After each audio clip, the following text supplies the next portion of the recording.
Hello, this is Will Faerber from Art to Ride, and today I'm here with one of our new students, Sam, and her horse. Her horse is Legacy, and he's 16 years old. It's a rescue horse. I'm going to let her tell you his story and her journey that she's been on with the horse, so to speak. Okay, so I've had this horse since September of last year. I met him what will be about a year ago today. Got him from a rescue called Falcon Ridge Equine Rescue. It's up the road a bit here. He was introduced to me by a lady called Nikki Branch. She's the one who owns Falcon Ridge, under the pretense that he had been a halter stallion for 13 years. And unfortunately, the owner that owned him for those 13 years, or however many years that he owned him, abused him pretty severely. So he's had a lot done to him, from whipping, beating, up to like electrocuted by a cattle prod. So he's gotten pretty far mentally. Most of our work has been getting him to trust me. We've been through, I was alone with him from September until January. And then since January, we've been through one trainer who told me that I should put him down and get a new one because he was too crazy to ever be trained. Another one, someone else has told me that he was physically unfit to be a dressage horse. But despite that, we do have a good selection of people who are behind our backs. People at Falcon Ridge have been super supportive, and then I found Art to Ride here in April of this year. So it's been what, like 3 months, 4 months? Something like that. So since April of this year, we've both been learning, the classical concepts together. And I've seen just a complete transformation of this horse since then. He gets better every day since I got him in September, but since April has been like really exponential progress. So do you want to come look at his body, a little bit of the changes? So in winter of last year, he lost a lot of weight. We were having trouble keeping weight on him, and the work that I was doing with him was causing him to have a lot of tension here in his lower neck. So it almost looked like his neck was coming straight out of his chest here. He didn't have much of a top line, and then his belly was really hanging down. And I think you'll see photos of him when he had his, his clipped winter coat, his belly hanging down, his neck just sort of upside down. He looked like almost like a boat. His lower line was so much longer than his top line. But since April, since we've been trying to incorporate classical concepts and working through that together, his back has really filled up and risen up. His stomach has definitely risen up. He's gotten a lot of filling right here. And then if we had a saddle on, it'd be easier to see. But he used to have a dip right here in his lower back when you put the saddle on, and that's really filled out. You can see a little bit of muscle growth coming in here, and you'll see other photos, old photos of him where he didn't have that muscle. And then of course, up in his neck over here, it's starting to come up more from his haunches through up the top, rather than being, like I said, a boat where he's long on the bottom and short on the top. And he's really come together, especially in these last two weeks that I've been here. Amber had worked with her where she was for a couple of times, a couple of sessions, and then she came here about 2 weeks ago. And just the change that we've seen since he came here has actually even surprised me, as you'll see from the riding work with him, how wonderfully he's now stretching in such a short period of time. And once again, what a useful tool the shambone is, because that's what she's been able to turn him around with. Once again, that doesn't constrict him and has let him stretch all the way down and out. Now, when he came here also, he was very short strided, we noticed right away. And one of the things we talked about was the saddle fit. Why don't you tell them a little bit about what you went through with that? So I actually had a Pessoa jump saddle professionally fitted to my horse. I was told that it fit him, but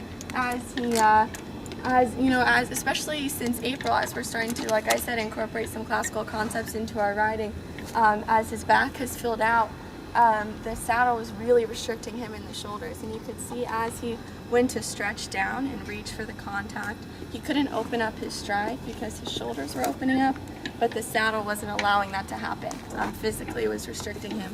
But we had a Schlese saddle professionally fit to him by Karen, and it's really opened up his stride. The difference, it maybe took him a couple of days to realize what happened, but once he realized that, his stride just completely opened up.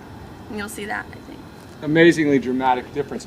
Now, she's only here, this is actually her last day with us here, and she leaves for New York.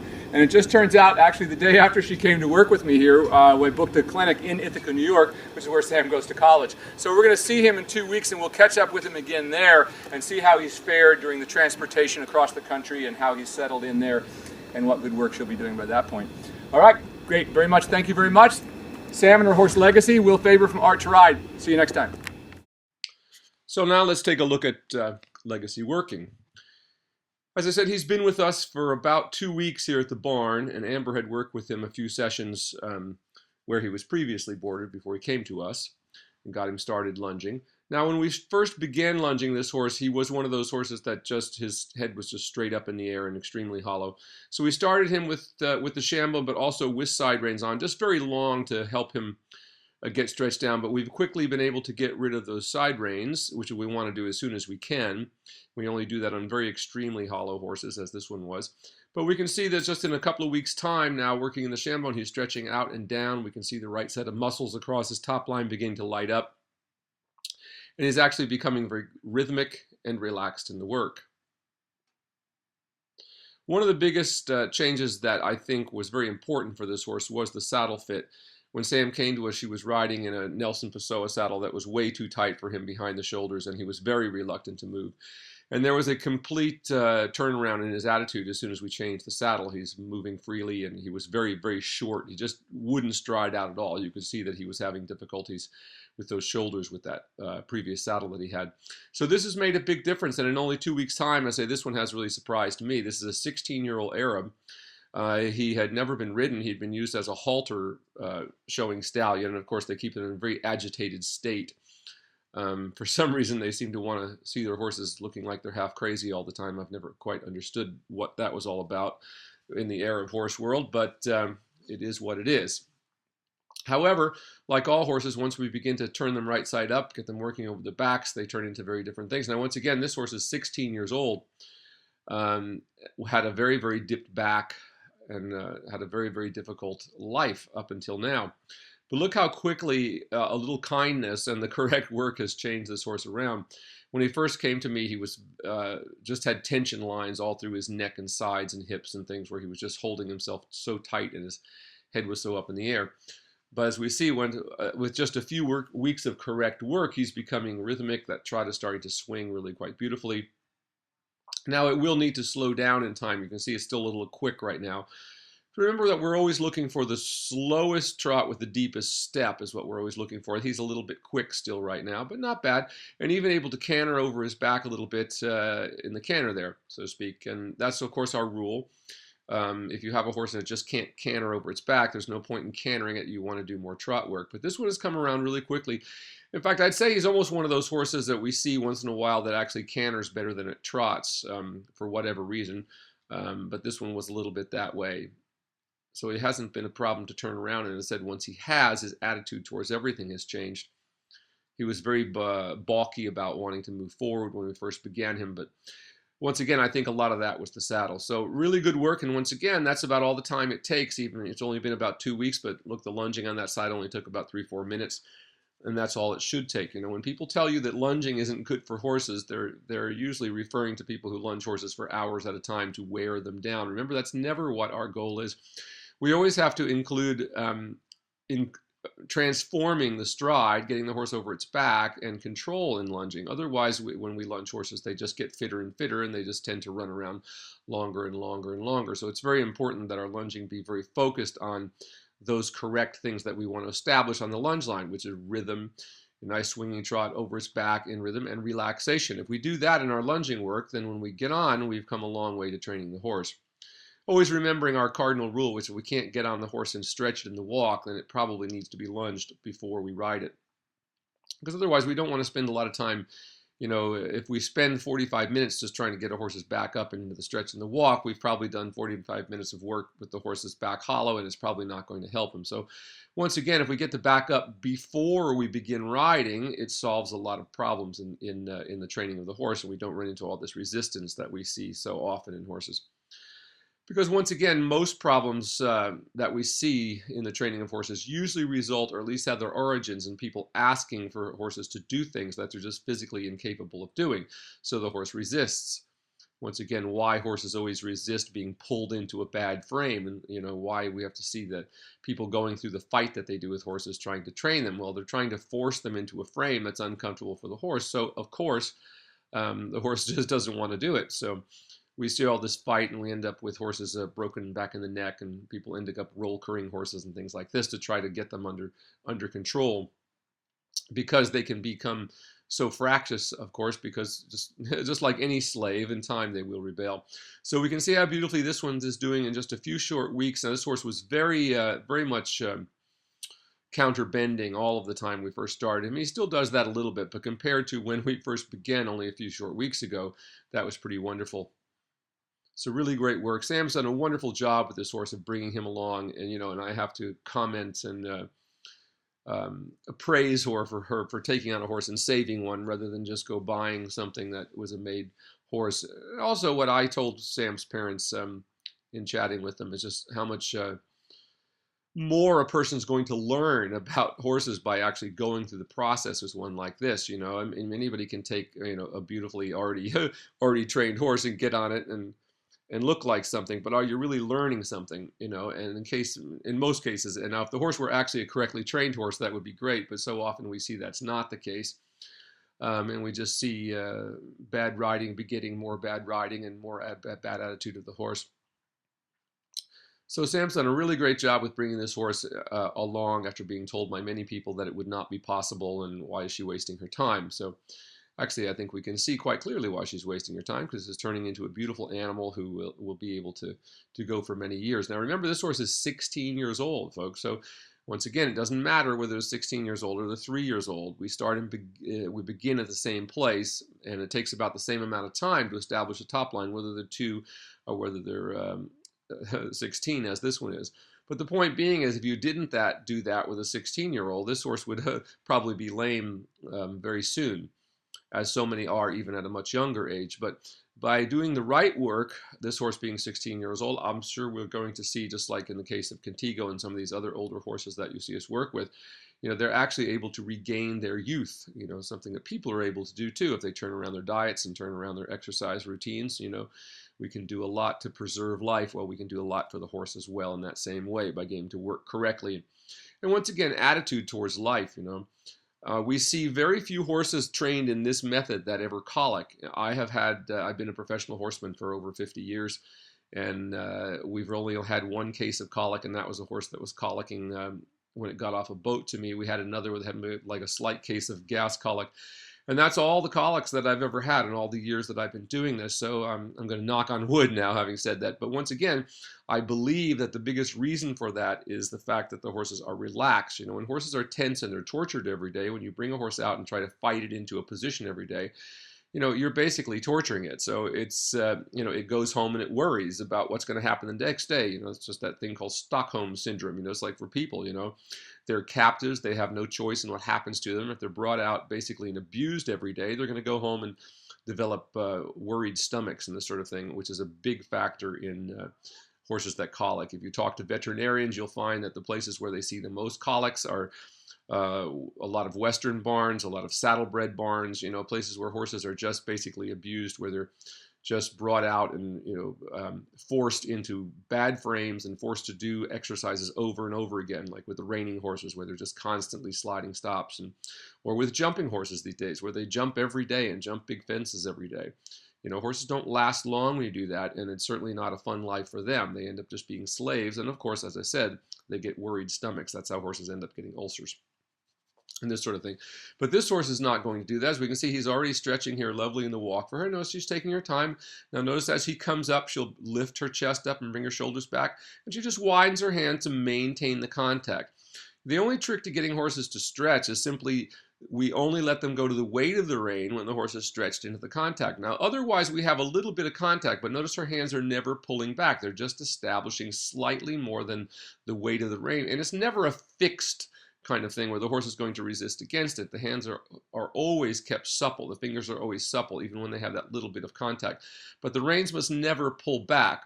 And once again, that's kind of the difference between whether you're using your triceps or your biceps. If your biceps are bulging out, you're probably pulling on the horse's mouth. Where if you use your triceps, the back part of your arm, to just stabilize your hand position, that's what you want to do. As Nuno Oliveira said, that correct hands are just like the best hands in the world work like a pair of side reins. They simply limit the length of the rein, and that's all that they do for the most part. And that would mean just like if we had a long pair of side reins on the horse, it would come up, it would feel that resistance, and it would want to go down and find the place where it has no pressure at all in its mouth, even though the side reins are not taking pressure, the horse is taking the pressure itself.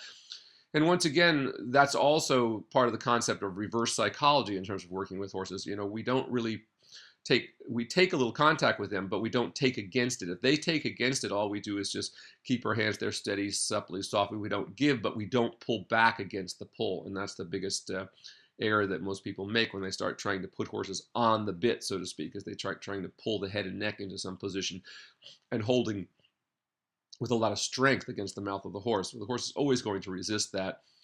And if you're strong enough, the only thing that's going to result is the horse being overflexed back in the third or fourth vertebrae in the neck. Because once again, remember, a horse cannot soften at the jaw and pull unless it's over its back. That's what allows that to happen. And once again, that's why we see such an epidemic of horses these days that are broken in the third and fourth vertebrae in the neck, because we have so many hollow horses. But once again, back to Sam here, this is exactly what we want to do. Notice every time his head comes up, she just widens her hands a little bit, just to maintain the contact. And as soon as he starts to stretch down, she just lets her hands come back together and let him stretch down to the length of the rein.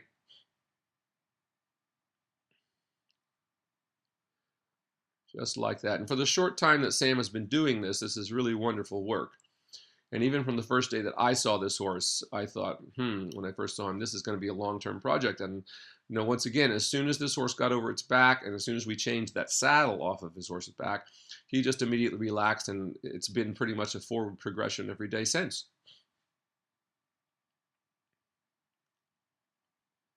Same thing here, you can see with the young horse how he's kind of wobbly, doesn't have a lot of strength coming through behind, but she's doing just the right thing. Once again, you see how she's just keeping the slack out of the rein and encouraging him forward from her leg, but never conflicting the aid.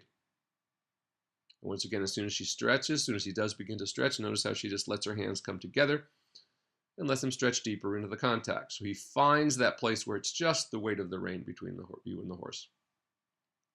The rider and the horse, I should say. So really good there. Now, once again, yes, we'd like this walk to have a little more swing to it, but that's not bad at all. So really, for only a few weeks into this work, that's quite good. I'm going to start the work in the trot here. Now, notice he does pin his ear back a little bit, and that's mainly, I think he's thinking a little bit about the old saddle. When we first time I saw him in the old saddle, he was just very, very stuck and did not want to move. So we find with this one, this is only the first or second day in the new saddle. So he kind of like starts off a little expecting like, oh, is this going to be problematic? And then as soon as he feels that saddle not interfering with his shoulders, he immediately starts to stretch into the contact, and we start to see a better swing in the trot. Sam's doing just the right thing. Notice how nicely balanced she is. She's not leaning forward as so many people do riding in a jumping saddle. So you can see he gets a little sticky about the leg every now and then. But once again, that compared to what I saw in the first couple of days is very, very good. She just comes back to a walk. Once again, same thing again. Reestablishes the trot work. Notice she does not worry about it. This is the kind of thing this horse would do all the time. She just gets him moving forward and swinging.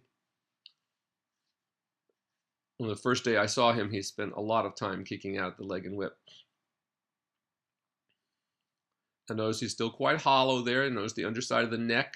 How he starts to get, you see that U-neck in him, but watch as he starts to swing more actively forward. And once again, I feel like this is a horse that was very much kind of remembering the saddle. I think this is only the first day in this new saddle, or first or second day at the most. And what we saw over previous days, the next few days, that it just got easier and easier. He seemed to sort of forget about that, and all of his problems in those upward transitions kind of disappeared.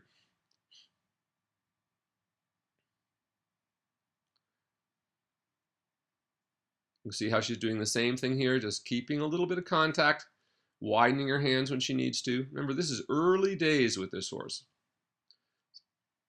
So once again, that's also part of the problem with people who are taught to pose on the back of the horse. If you're posing and not riding, there's many different positions that we take. So if your instructor is having you pose in this perfect position, but your horse is going terribly underneath you, it hasn't really taught you anything.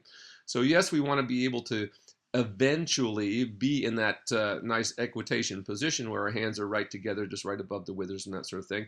But in the beginning, we can't always do that because we have to move around a little bit to get the horse doing the right thing, and then we can go into that right position.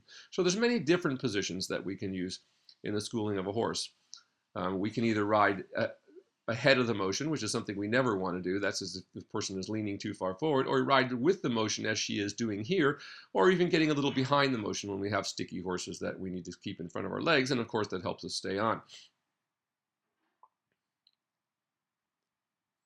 But good swing in this trot now. This is looking much better. Notice as he's going here, the back end is beginning to swing a little more freely after he got over his initial sort of kicking out and that sort of thing about moving forward.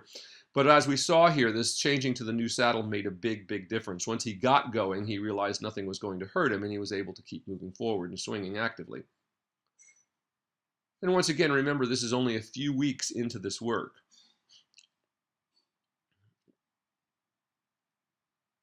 Now that's starting to look really good there as he's starting to swing a little more actively. Head came up a little there, and once again, notice how she just widens her hands to maintain the contact.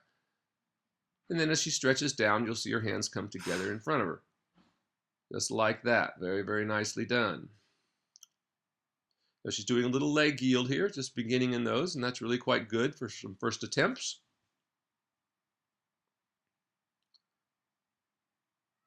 And once again, you can see each time that he loses and comes a little hollow, she just widens her hand and takes a little contact there and encourages him forward again with her leg.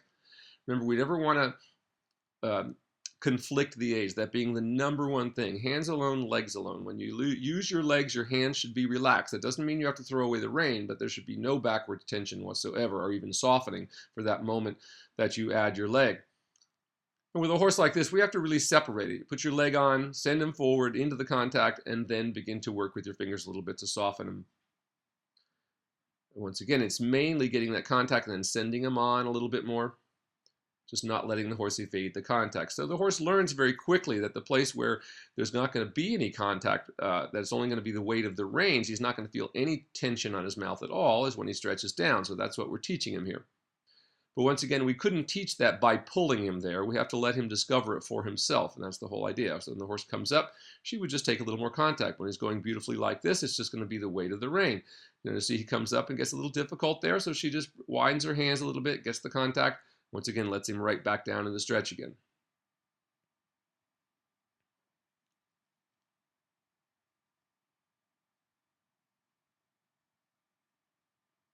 Now we're going to see this horse again, that's actually about a week from right now, after his trip to New York. So we're looking forward to seeing how he's developed over the last few weeks since he made the journey back east. So beautiful stretch now, that's what we're looking for. Now notice how the ears are getting floppy. He's just getting much more relaxed. Everything's starting to swing, exactly what we're looking for. And once again, he resists a little bit. She does exactly the same thing and gets him right back down to that stretch. The beautiful thing, once again, about the classical system is that we're putting the horse in a position that makes the job easier for him. A position that allows all the parts, so to speak, inside there, all the bones and joints and muscles line up in such a way that there's no tension within the horse. Beautiful leg yield there, right into the stretch, and notice how relaxed that is there. Nice and floppy-eared he's getting there.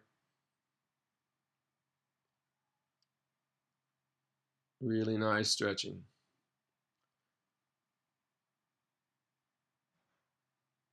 Now, once again, remember that she's brought this horse from being what other trainers considered too dangerous to even attempt to ride. Look what she's doing now with the horse. And she's done this basically all on her own with just a few lessons from Amber, as I said, and then a couple of weeks working with me, probably in a total of maybe 6 days or something like that.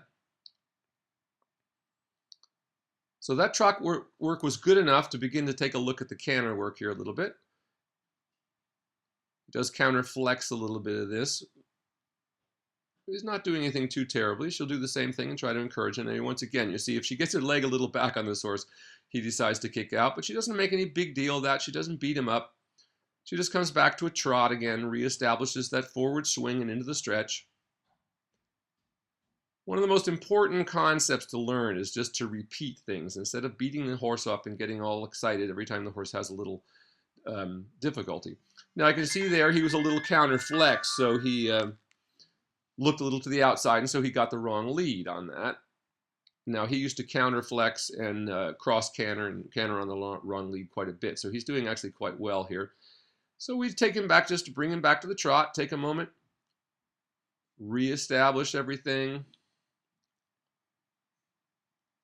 Getting back, swinging over his back, bending a little more to the right, and we'll just come back and just try again. So remember, when you have a difficulty, it's probably because the horse wasn't set up correctly to do it. Now that time he was, and so she got the correct lead, and now all of a sudden she gets him to start to stretch a little bit into the contact. Now this is only the first time I've seen the canter. We're just going to do a little bit of that here. But even here we can see that he's already starting to stretch a little bit there. He's kind of coming up and down, but there's pretty good and very nicely into that downwards transition, that he's stretched into the downward transition. So that's what we're looking for. And of course, on days like this, in the early days of a horse's training like this, we would never expect anything to be, even close to perfect. If the horse is relaxed and keeps coming back to the stretch in the work, that's really, about all we can hope for, and really is excellent, because that will be the foundation of everything else that we do. Now notice after that canter, he even stretches a little deeper, gets a little more swing in the trot.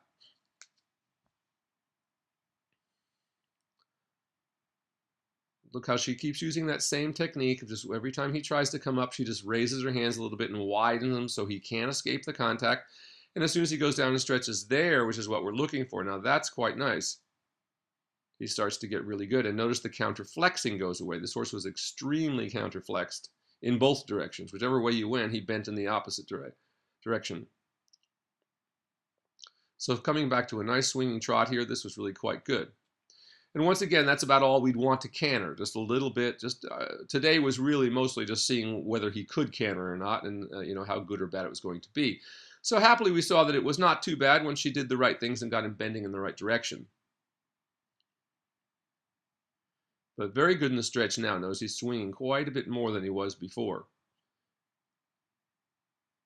He seemed on this particular day to just get more and more free. So really nice canter transition that time. No big problems there, though he did hollow a little bit as he started. But once again, she's able to get contact and immediately get him over his back. Look how nicely he begins to stretch. Now, it's typical that they're going to stretch better in one direction than the other. Remember, getting the horse's back up is what allows them to bend. So to even think about bending a horse before its back is up is just a waste of time. It's only going to create resistance in the horse when you try to do it. So this was really a good canter in this direction, really getting over his back quite nicely. So that was enough. We come back and just let him stretch back out. Also a really nice downward transition there as he just stretched right back into the contact again. Exactly what we're looking for. So once again, with only a few weeks of work, this horse has gone from a very hollow, upside down 16-year-old Arab that looked something more like it might be headed for the killer truck, which is probably what some people suggested where he might be. But look how beautifully he's starting to look, and we'll just see this horse change. You'll see him become younger over the next few months as you watch him develop, so to speak. So really good swing in that trot there. I couldn't have asked him to be any better considering where he came from. That is where his training was only a few short weeks ago. So I want to really commend Sam for taking this on. And once again, just know that when you rescue a horse like this and you learn how to bring a horse like this on, when you move on to another horse someday or help some others, it'll be just that much easier. You'll really learn the process. I mean, if you have a horse that's already trained, for instance, or one with perfect conformation, that this sort of thing, you don't run into these difficulties that you run into with a horse like this. So you learn so much. Rehabbing a horse like this will really teach you so much about riding and training horses that you might not have learned. Especially that aspect of having the patience to be able to do this. That's the biggest thing I see missing from so many people today that are in the horse business. It's just they really just have no patience. All they're interested in is getting the horse to the next horse show to win another ribbon. And that seems to be the only focus, and it's kind of focus on that, and with total disregard for the animal itself, who's the one that's supposed to be winning these ribbons for you. So that was really fantastic for Sam. She did a really great job, all three gaits there. You could see how the first canter was a little hollower than the second one. That's why we did a little more canter. In the second one, he was so much better and over his back in that we were able to really get him to a good place.